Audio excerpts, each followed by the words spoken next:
네, 여러분 안녕하세요. 닥터조의 자연치유TV, 저는 조병식이고요. 오늘은 암 특집으로 우리 암 한우 분들이 가장 많은 질문을 해주시는 10가지를 가지고 오늘 대담을 마련했습니다.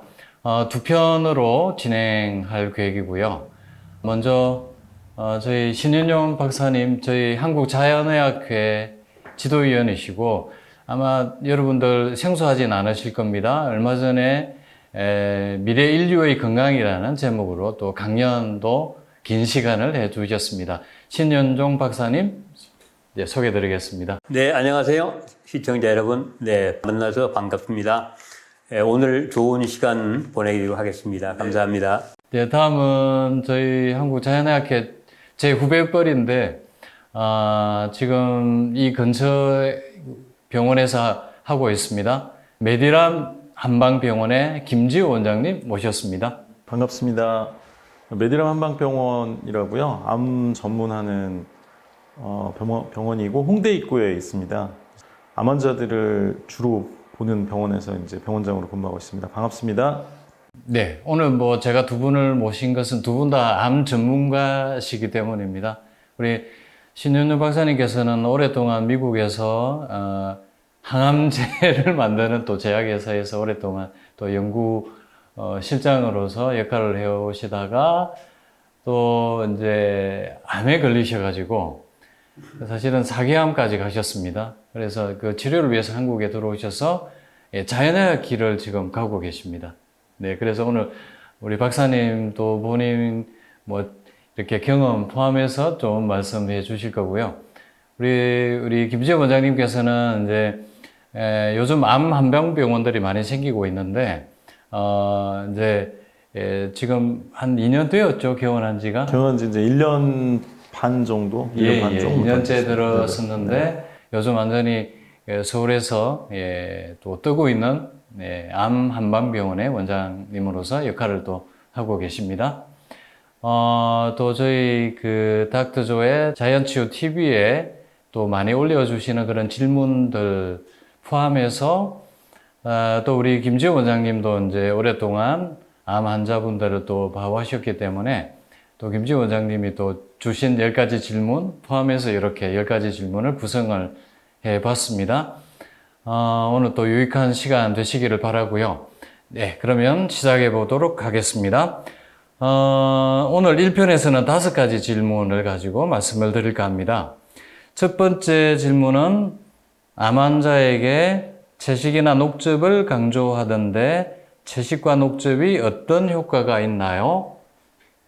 찬 체질의 사람도 채식과 녹즙을 해야 하나요? 이런 질문입니다. 네. 주로 이제 저희들이 암환자분들이 많이 드시는 또 그런 식물 중에 대표적인 게 알로에 들어있는 레스베라트롤이나 또 강황의 커큐민이나 또 아연 또 그리고 여러 가지 또 십자과 식물에 있는 여러 가지 항산화 물질 이런 것들이 대표적으로 되겠습니다. 그죠? 네. 그래서 이제 이 항산화 물질이 사실은 이제 우리가 암에 걸리는 또 기본적인 원인이 이제 인체의 산성화에 있지 않겠습니까? 이것을 억제하면서 염증을 억제하기 때문에 또 면역을 높이는 그런 작용을 하기 때문에 우리 암하는 분들이 기본적으로 또 채식이 필요하고요. 또 이 녹즙을 저희가 십자가 식물을 많이 활용하는데 여기에도 항산화 물질이 가장 풍부한 걸로 또 되어 있습니다. 그래서 지금 우리 또 김재원 원장님께서도 또 한방병원에서도 이걸 많이 또 채식과 녹즙을 기본적으로 하고 계신다고 알고 있는데 어떻습니까? 또 우리 한우분들 그동안 치유하는 과정에서 그러니까 일단 저는 환자분들께 암이 이제 생기는 원인이 예전에는 그냥 우리가 타고난 유전자가 이제 50% 이상의 영향을 준다. 그래서 부모님이 다 암에 걸리면 자식들도 암에 걸린다. 이렇게 돼 있다가 이제는 연구를 해보니까 그게 아니고 5에서 10% 정도만 이제 그런 타고난 거의 영향이고 나머지는 음식이나 스트레스나 살아가면서 이제 우리 그걸 이제 후석 유전학이라고 하는데 살아가면서 먹는 거 입는 거, 스트레스 받는 거, 자는 거 이런 게 다 영향을 준다는 거죠. 근데 이제 그 후성 유전학 연구 중에 이제 대표적인 연구가 있는데 그게 암 환자들을 1년 동안 이제 두 그룹으로 나눠서 실험을 하거든요. 근데 그 실험에 보면 채식을 명확히 시키죠. 채식을 명확히 시킨 그룹하고 아닌 그룹하고가 있는데 그 둘의 이제 1년 뒤에 결과가 굉장히 다르게 나타났거든요. 채식을 시킨 그룹은 70%가 암이 멈추거나 줄었고 그렇지 않은 그룹은 9%만 이제 암이 멈추거나 줄었거든요. 근데 그게 원인이 왜 그러나 봤더니 나중에 이제 후성 유전학적으로 유전자가 이제 켜진 거 꺼진 거 요거 스위치가 켜진 거 꺼진 걸 조사를 해봤더니 500개 중에 한 470여 개가 발암 유전자의 스위치가 다 꺼졌어요. 채식을 한 그룹은. 그리고 채식을 하지 않은 그룹은 그렇지 않았다는 거죠. 그래서 발암 유전자를 끄고 그 다음에 종양을 억제하는 억제 유전자를 켜는데 채식이 핵심적인 역할을 한다. 그래서 이제 거슴요법이나 이런 요법들이 효과를 발휘하지 않나 이렇게 생각합니다. 네. 좋습니다. 어쨌든 뭐 암을 치료하는 데서도 그렇고 또 예방하는 데서도 채식은 가장 기본인 것 같습니다. 근데 지금 이제 또 질문 주신 게 이제 찬 체질인 사람들도 뭐 채식이나 녹즙이 괜찮은지 또 질문이 많거든요. 거기에 대해서는 우리 한의사로서 한 말씀 또 부탁드리겠습니다. 일단 이제 한의학적으로 체질이 차다는 분들은 대부분 소화기가 안 좋은 분들이세요. 그래서 뭐 사상의학으로 얘기하면은 소음인 그리고 이제 태음인 중에 한태음인이라고 할까요? 차가운 태음인, 네, 태음인 한증. 그 다음에 뭐 소양인 한증도 좀 그 소화기가 안 좋은데 이렇게 소화기가 안 좋은 분들 같은 경우는 이 야채가 냉기를 품고 있잖아요. 그래서 냉기의 영향을 받게 돼요. 실제로 지금 이제 어떤 분들을 제가 임상하면서 보냐면은 이렇게 마르고 그런 분들이 대부분 이제 소화기가 안 좋으니까 마르거든요. 그러니까 마르고 이제 차가운 분들한테 채식을 많이 먹여서 나중에 엄청나게 안 좋아져서 오신 분들이 실제로 많이 봐요. 근데 이제 그런 분들 같은 경우는 이 냉기를 빼고 나서 채식을 하셔야 되거든요. 그러려면은 우리가 잘 알고 있는 암 환자들이 잘 드시는 야채수는 끓이잖아요. 야채를 끓이기 때문에 냉기가 다 빠지거든요. 그래서 일반 녹즙 같은 경우도 그냥 하지 말고 데쳐서 냉기를 뺀 다음에 하든지 아니면 녹즙을 간 다음에 그거를 최대한 따뜻하게 해서 냉기를 뺀 다음에 드시는 걸 예, 그렇게 추천하고요. 또 히포크라테스 스프 같이 그것도 이제 한 2시간 정도 야채를 끓이거든요. 예, 끓이는 거라서 그런 종류를 이제 많이 권하죠. 야채수라든지. 그러니까 냉기를 빼고 드셔야 된다. 안 그러면은 냉기 때문에 굉장히 힘들어들 하시더라고요. 예. 그러니까 이제 찬 체질인 분들은 이제 이라도 채식을 충분히 할 수 있는 거죠. 예. 그래서 뭐 익혀서나 데쳐서 드시고 또 히포크라테스 스프가 또 아주 좋은 그렇죠. 또 야채수, 히포크라테스 스프 같은 거를 이제 대용할 수 있는 또 식사가 되겠고 또 뭐 녹즙 같은 경우는 이제 익혀서 먹을 수는 없지만 이제 저희들 같은 경우는 이제 되도록이면 좀 실온에 두었다가 여기에 이제 산자초 효소를 넣어두고 하루 정도 숙성을 시켜서 먹게 하거든요. 그렇게 하면 이제 찬기를 좀 뺄 수가 있고요. 또 좋은 대안은 발효하는 방법이죠. 발효하면 또 그게 성질이 중화되기 때문에 바로 채소를 발효해서 드시는 것도 좋은 방법이라는 생각이 듭니다. 또 이제 한약재를 활용하는 방법도 있는데, 그러니까 생강이나 그러니까 건강 이제 마른 생강이죠. 건강이 굉장히 체온을 높이거든요. 그래서 건강이나 이제 뭐 계피나 이런 걸 섞어서 그 보조를 하는 거죠. 냉기를 어느 정도는 이제 보완을 하는 그런 방법도 있겠습니다. 네, 좋습니다. 예, 첫 번째 질문은 이 정도 하고요. 두 번째 질문으로 넘어가겠습니다. 암 환자는 소식을 해야 한다고 하는데 소식의 기준이 뭐예요? 먹어도 영양 상태가 안 좋은데 소식을 해야 하나요? 체중이 계속 빠지는데 채식과 소식을 유지해도 되는 건가요? 이런 질문을 해주셨습니다. 저희가 이제 사실은 우리 암환자분들이 식이요법의 가장 첫 번째 원칙이 채식이겠고요. 두 번째 원칙이라고 하면 또 소식이 되겠습니다. 그죠? 또 뭐, 암은 또 과식이 암의 원인이다. 이것도 지금 뭐 거의 상식처럼 알려져 있는 사실인데, 우리 박사님께서는 또 소식에 대해서는 어떻게 생각하시는지요? 이제 제가 말씀드리고 싶은 거는 오늘 주로 이제 전 세계적인 암 연구 학자분들이 많으시고 또 센터에서 연구한 그런 여러 가지 보고된 논문을 중심으로 또 제 개인적인 경험도 있지만 오늘은 논문 중심으로 말씀드리면 우선 건강한 사람도 당연히 영양이 중요하지만 특별하게 이렇게 소모성 질환을 앓고 있는 암 환우분들은 영양이 정말 절대적으로 중요하죠. 그런데 그 얼마나 먹어야 되는 건가 한 거에 대해서는 그동안에 많은 논란이 있어 왔지만 가장 최근에 과학적인 과학자들의 종합된 결론은 소식을 해야 된다는 건데 지금 질문하신 것처럼 그럼 얼마만큼 적게 먹어야 되냐 이건데요.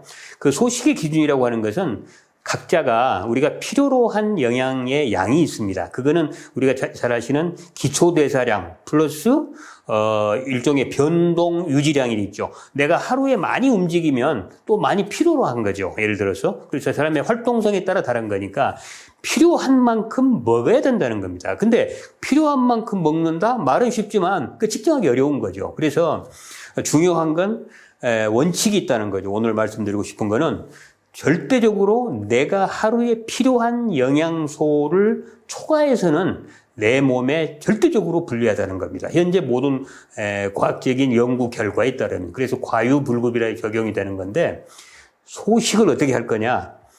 적게 먹어야 된다. 어떻게 적게 먹느냐?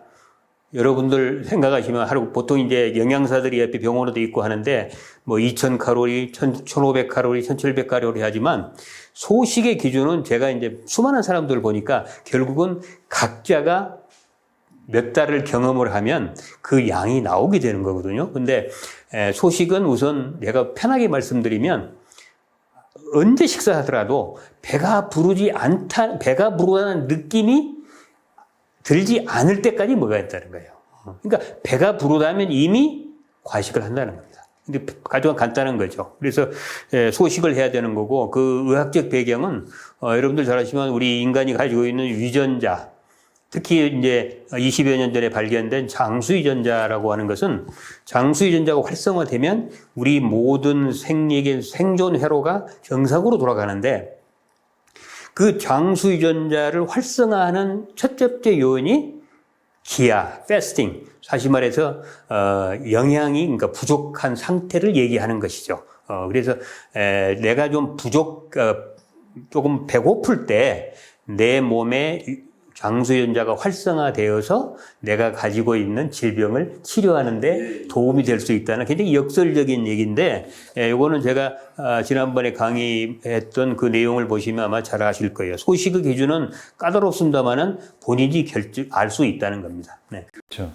약간 모자랄 때 오히려 장수 유전자가 더 활성화된다는 말씀이죠. 네. 그러니까 소식의 기본은 어쨌든 이제 이 칼로리가 넘치게 되면 이게 이제 암을 증식시키고 만드는 과정으로 가기 때문에 이제 우리가 과식이 암의 원인이 된다고 이야기를 해서 우리가 이제 좀 이제 칼로리를 조금 줄여라. 네. 이 말씀이죠. 네, 보통은 이제 저희가 암요양병원이나 저희 자연형 같은 경우도 한 1800칼로리 내외로 이렇게 해서 이제 식사를 하루 3끼를 드시게 하는데 이제 운동을 많이 하시는 분은 이 정도 먹고 조금 배가 고파해요. 네. 예. 오히려 박사님 말씀처럼 조금 배가 부르지 않는 상태로 정도로 먹고 때가 되면 배고픔을 느끼는 게 그렇죠. 아주 좋은 건강한 식사가 되겠습니다. 수술 항암 방사선 과정에 계신 분들은 또 상당히 또 더 많은 영양소가 필요하죠. 그래서 항상 저도 말씀을 드릴 때 소식이 갈 때는 소식 플러스 영양요법이 꼭 따라가야 된다. 이렇게 말씀을 드리죠. 그러니까 적게 먹게 되면 또 영양소가 모자랄 수 있기 때문에 또 우리 암 환우 분들에게는 또 오히려 역효과가 날 수 있다. 그래서 오히려 이런 또 이제 데이터들이 많이 있습니다. 항암 중에도 오히려 소식을 하는 게 정상세포에 그 악영향을 미치지 않는다. 그런 또 데이터들이 많이 있기 때문에 이제 적절한 또 이제 칼로리가 들어가면서 대신에 영양은 충분히 또 공급할 수 있는 그래서 균형 잡힌 식사에다가 또 필요한 경우에 또 보조식품들이 꼭 필요하다는 생각이 듭니다. 네.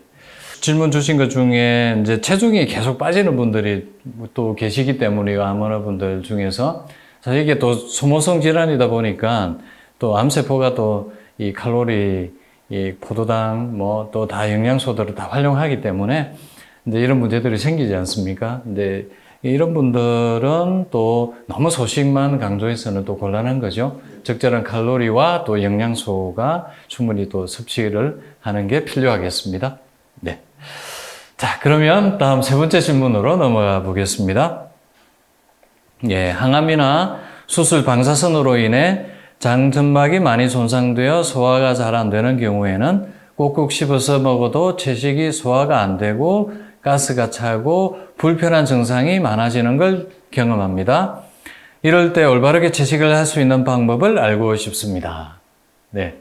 우리 또 우리 김재원 원장님은 또 이런 또 환자분들 많이 보실 것 같은데 어떻습니까?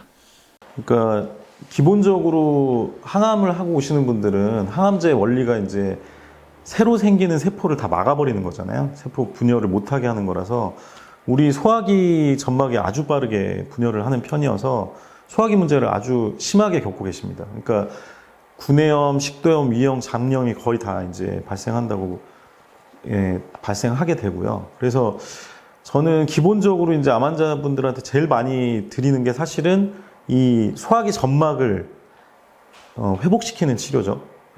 한약을 많이 쓰는데 한약 중에서 뒤에서 이제 저희가 다루겠지만 한약 중에서 우리나라 건강보험이 되는 한약재들이 56가지가 있거든요. 그 중에 바나사심탕이라는 약이 있는데 이런 환자들한테 아주 좋습니다. 환자들한테 처음에 권할 때는 굉장히 힘들지만 한번 드셔본 분은 나중에 자기가 알아서 찾아요. 그 약이 좋다는 걸 알고. 그러니까 일단은 염증 회복 치료를 먼저 하고 그러면서 이제 치료를 해야 되고요. 그 다음에 이렇게 가스가 많이 찬다. 이거는 사실은 식이섬유가 많아서 그럴 수도 있거든요. 그래서 이제 그런 질문을 많이 받는데 녹즙을 할 때 이거를 블렌더로 갈아서 먹어야 되느냐 아니면 녹즙기로 이제 식이섬유가 다 빼고 이렇게 먹어야 되느냐 이런 질문이 있는데 소화가 잘 안 되고 이렇게 이제 장 점막에 문제가 있을 때나 이 가스가 많이 발생할 때는 블렌더로 하면 식이섬유가 다 남잖아요. 그러니까 이런 상황에서는 블렌더를 하면 안 되고 블렌더를 해서 막 배가 진짜 빵빵해져 이런 분들 계시더라고요. 그래서 그럴 때는 이제 녹즙기를 활용해서 식이섬유를 다 빼고 그 원액만 이제 드시도록 하고 이제 건강이 좀 회복이 되셔가지고 괜찮다 그러면은 식이섬유가 들어가는 게 더 낫겠죠 나중에는. 그래서 그렇게 회복 단계에서는 이제 블렌더를 활용해라 이렇게 이제 말씀드립니다. 네, 아주 좋은 네. 그 방법인 것 같습니다. 저 같은 경우는 발효식을 활용을 합니다. 네, 그래서 곡류와 채소만 6가지를 분말화 시켜서 발효를 하는 거죠. 그러면 이게 소흡수가 잘 돼요. 예. 그리고 뭐 그렇게 식이섬유가 또 많지 않기 때문에 또 이제 그렇게 가스가 생기지 않고요. 또 이제 이 채식도 가능합니다. 네, 익혀서 또 그렇게 먹거나 스프로 끓여서 먹거나 뭐 이렇게 해서 또 하는 방법을 취하시면 좋을 것 같습니다. 네, 다음은 네 번째 질문입니다. 일반 병원에서는 고기나 우유를 먹어야 한다고 하고 대체약 병원에서는 먹지 말라고 하는데 뭐가 맞나요? 이런 질문을 또 특히 많죠, 그죠? 네, 특히 항암 중에는 무조건 병원에서는 고기도 꼭 먹어야 된다 이렇게 말씀을 하는데 여기 대해서는 우리 김재 원장님 어떻게 생각하시는지요? 그 대학병원 영양팀에서 기본적으로 코치하는 거는 대학병원 치료가 굉장히 강하잖아요. 굉장히 강하고 이제 뭐 수술이나 항암이나 방사도 굉장히 강하니까 그걸 최대한 이제 단백질 보충이 필요하다. 그래서 단백질 보충에 가장 좋은 게 고기, 우유 이런 거니까 이제 마음대로 먹어라 이렇게 이제 얘기를 하는데 저는 이제 조금 생각이 다르더라고요. 경험도 제가 이제 환자들을 보면서 이제 어떤 경험을 하냐면은 항암 중인데도 그러니까 아까 이제 신 박사님 말씀하셨듯이 물도 이제 비린내가 나서 못 드시는 거예요. 그래서 물 대신에 이제 두유를 먹던 환자가 있었는데, 그러니까 하루에 두유를 뭐 1리터, 1.5리터 이렇게 먹는 거예요. 왜냐하면 식사도 잘 안 되니까. 그러니까 식사 대신 물 대신 먹는 거죠. 그렇게 먹었었는데, 그분은 이제 선항암을 하던 분이었거든요. 유방암이어서. 이제 수술하기 전에 먼저 항암을 해서 크기를 줄이고 이제 하는 걸 하셨는데 4차까지는 굉장히 줄었어요, 크기가. 그분이 이제 간호사여서 본인이 이렇게 직접 재했던 분인데 암의 크기를. 근데 이제 4차까지는 줄었는데 5차 때부터 갑자기 큰 거예요. 6차 때는 더 컸고. 그래서 원래대로 돌아갔어요. 6차에 항암을 했는데. 그럼 이 4차에 무슨 일이 있었냐고 제가 여쭤보니까 자기가 먹던 두유를 우유로 바꿨다는 거예요. 그 대학병원의 영양팀이 와서 우유를 먹어라. 그래서 우유를 하루에 1리터, 1.5리터를 드신 거예요. 거기다가 아메리카노를 본인이 원래는 드셨는데 아, 우유가 좋은가 보다 이러고 라떼로 바꾸고. 그러니까 이제 그렇게 하고 나서 완전히 이게 달라진 거죠. 근데 그런 케이스를 사실은 여러 번 봤어요. 지금 제가 여러 번 봐서 이게 이제 어떤 게 있냐면은 항암을 아주 강력하게 하지만 이 암덩이, 암세포 덩어리든 저항을 하잖아요. 근데 이 저항을 하는데 얘네들한테 영양분을 어쨌든 얘네가 가져가는 영양분 혹은 성장할 수 있는 영양분을 덜 줘야 저항력이 약할 거잖아요. 근데 이 저항력이 고기나 우유는 사실 굉장히 강력하다고 보거든요. 그래서 그러니까 항암 치료함에도 불구하고 이게 컸다는 거는 이 저항력이 항암의 공격력보다 더 셌다는 거잖아요. 그래서 사실은 지금 많은 분들이 뭐 대사치료나 이런 치료를 하면서 이 영양분 흡수를 막는 치료를 많이 한단 말이에요. 그래서 그런 걸 하기 전에 가장 강력하게 암을 키울 수 있는 게 고기류하고 사실은 우유류이기 때문에 그거는 조금은 삼가시는 게 또 이제 그거 말고 대안들이 있잖아요. 고기 말고 지금 환자분들한테 권할 수 있는 단백질이 이제 콩 단백질 같은 그 식물성 단백질도 있고, 그 다음에 요즘 곤충류 단백질들이 많이 나오죠. 그래서 실크 아미노산 같은 이제 누에고치로 만든 그런 아미노산도 좋고, 그 다음에 요즘 귀뚜라미 이런 것도 있고, 되게 동물성 중에서 그 옥수수 사료나 이런 걸 줘서 오메가 6가 굉장히 많아지면 염증이 많이 발생하잖아요. 그리고 이제 세포막도 건강해지지 않고, 그래서 이제 그런 사료를 주지 않은 그런 동물성 단백질들은 좀 권할 수 있겠죠. 그리고 이제 바다에서 날 수 있는 어류나 그런 생선류나 이런 걸로 또 보강을 할 수도 있으니까, 예. 우유 대신에 저는 좀 첨가물이 적은 무첨가 두유나 요즘 보면 국내산 콩으로 만든 약콩 두유 이런 것도 많이 나오거든요. 그래서 그런 것도 많이 활용을 하라고 하죠. 네, 좋습니다. 네. 어쨌든 이게 단백질 섭취 때문에 이제 고기나 우유를 또 일반 병원에서는 먹게 하는데, 이게 금방 말씀처럼 이제 저도 16년 동안 그런 분들 사례를 꽤 많이 봐왔거든요. 특히 이제 고기류 같은 경우나 우유도 이제 아마 그 유방암 그 환우분 같은 경우는 그 환경 호르몬의 영향이 아마 컸을 거라고 생각을 해요. 예. 이제 많은 분들이 또 유제품을 우유를 먹지 말라니까 요구르트를 먹어도 되느냐 이런 분도 계시거든요.